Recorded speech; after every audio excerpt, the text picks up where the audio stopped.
Hey there, so before we get into Lucy's walking, I wanted to touch base on a few things. Before I get started, before leaving this porch, I like to put them in a sit-stay. That way, if there's any type of distractions like a squirrel or a rabbit underneath that's going to cause them to pull or dart out, it's going to prevent them from, causing you any type of injury. Tico, sit. Hey, Tico. Yes, good boy, Tico. Let's go. Good boy, Tico. Now, one thing that I want to touch base on as well is that sniffing is a natural behavior that dogs are going to want to do no matter what. So I allow it as long as they don't pull. Now, as long as the pulling starts, I'm going to want to try to get their attention and have them come directly straight to my hand. That way, they know that they're being rewarded for coming right back over to you. You might want to mark it with a yes and then reward. Tico, come. Yes, good boy, Tico. Now, a couple other things that I want to touch base on is leash walking and heeling are going to be two different things. A dog isn't necessarily required to stay at a heeling position, focused on you the whole entire time. Again, you want to make it rewarding for them, and obviously they're going to want to sniff more than being focused to you. So once they start to pull on the leash, you're going to want to call them right back. Tico, come. Yes, good boy, Tico. Good boy. Break. And then let them go back to what they wanted to do. If they want to stay right back to you, you can.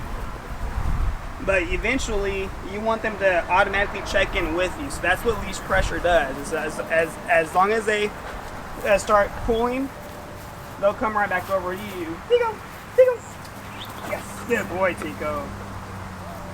One other thing that I want you to know is if you struggle getting their attention right back over to you, you want to make whatever you're doing more exciting than what they're trying to sniff. So if that means you having to backpedal, make more exciting sounds, do it. So what that would look like is Tico, Tico, come. Yes, good boy, Tico, good boy. So you kind of want to make it into a little party. So that way they drop what they're trying to sniff and then want to come to you. That's going to be more rewarding for them. So one last thing that I like to touch on is, while you're training with the leash walking is you want to make sure that your dog is set up for success.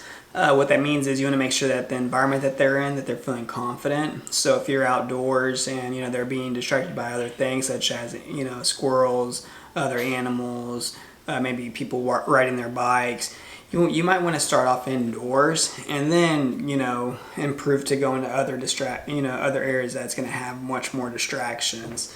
You could also go in a backyard, but you just want to make sure that they feel confident in their environment before taking them out there where there's more distractions.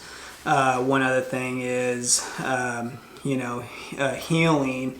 It's good to teach it just because if there are other distractions that might make your dog feel uncomfortable, it's good to, being able to put them in a heel position focused onto you while that distraction passes by. That way everyone is safe. They're not, they feel more comfortable.